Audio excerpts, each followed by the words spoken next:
You see headlines saying U.S. wholesale inflation slowed more than expected in July, and you assume your rent or grocery bills are about to drop next month. It feels like a reprieve that never arrives because slowing does not mean falling. You think prices are coming down when they are actually just climbing at a slower pace while still eroding the value of every dollar in your wallet. This distinction is critical for anyone planning major life moves, from buying a home to refinancing debt, because misreading this signal can cost you thousands or lock you into poor timing decisions that last years.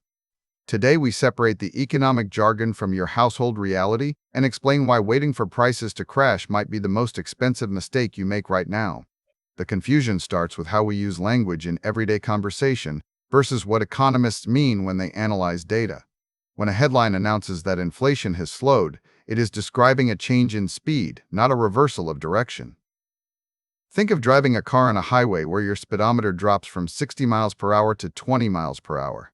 You are moving much slower than before, and you feel the relief of decelerating, but you have not stopped. You are still traveling forward at a significant rate. In economic terms, this is known as disinflation. Disinflation occurs when the rate of price increases decreases, meaning prices are rising more slowly today than they were last month or last year. This is distinct from deflation, which implies that prices across the economy have actually started to fall in absolute value. The International Monetary Fund and major central banks distinguish these two states very carefully because the implications for your wallet are worlds apart. Under disinflation, you might see a 3% annual increase in costs instead of a 6% spike last year. While that sounds like progress compared to the chaos of previous years, it is not a reduction in what you pay. It simply means prices are rising at half the speed they used to. This creates a cognitive dissonance where your bills remain high even as news reports celebrate good economic data.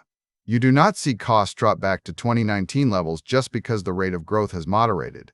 The cumulative effect of past price hikes remains baked. Quick resource note: I keep a curated set of Amazon search links in the description for books, gear, and tools relevant to this channel's topics. Some are affiliate links, so I may earn a commission at no extra cost to you. Please consider supporting the channel by using those links if you find something useful.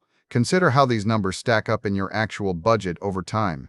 If prices rose by 10% last year due to high inflation and then rise by 5% this year because of disinflation, your total costs are not back where they started. You end up paying 15.5% more than you would have 2 years ago.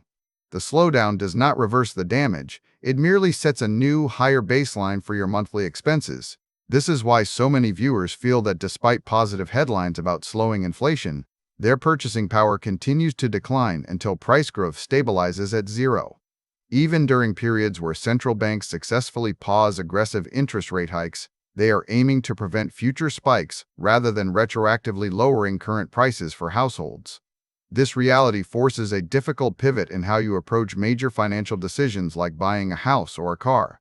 Many people interpret slowing inflation as a green light to wait and see if prices will crash before committing to a large purchase. They believe that by holding off, they can buy an asset at a much lower price once the data turns fully deflationary. The problem with this strategy is that waiting for a general decline in consumer prices during modern economic cycles is statistically unlikely to happen quickly or dramatically. If you delay your home search or car purchase expecting a crash based on current inflation trends, you may miss the window where borrowing costs stabilize without ever seeing asset prices drop as hoped. Instead of betting against the market with a deflationary fantasy, the smarter move focuses on locking in favorable financing while interest rates remain manageable for those who qualify now. If your credit profile allows and you need a vehicle or housing soon, waiting for a price collapse often results in higher opportunity costs than simply accepting current prices at a stabilized rate. You are essentially trading time for money that may never return to previous lows. The strategy shifts from waiting for prices to fall to managing cash flow against this new, higher baseline of reality. This means prioritizing high-interest debt repayment while rates remain elevated and building emergency funds that can withstand continued erosion of purchasing power, even if it happens at a slower pace than before. For those looking at their investment portfolios or savings accounts during this disinflationary phase, the mindset must also adjust away from defensive cash positions, hoping for deflationary drops. This means prioritizing high-interest debt repayment while rates remain elevated and building emergency funds that can withstand continued erosion of purchasing power, even if it happens at a slower pace than before. For those looking at their investment portfolios or savings accounts during this disinflationary phase, the mindset must also adjust away from defensive cash positions hoping for deflationary drops. Cash yields may not outpace the persistent inflation rate over a 12-month horizon when prices are still rising, even if slowly. The focus should be on assets that historically perform well during periods where economic growth slows but price levels remain sticky. This approach acknowledges that while the Fed is doing its job to cool demand and prevent runaway spikes, it is not promised an immediate restoration of affordability for your monthly budget or a return to pre-pandemic pricing structures. Understanding this nuance protects you from making emotional decisions based on headline optimism that does not match your bank account reality.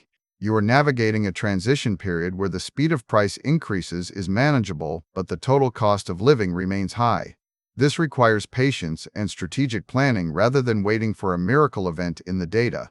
By accepting that prices will likely stay elevated while just rising more slowly, you can make clearer decisions about when to buy assets, how much debt to carry, and where to park your savings without falling into the trap of false hope. The goal is not to predict the future perfectly, but to prepare for a world where inflation has slowed but never fully reversed its impact on your lifetime earnings and expenses.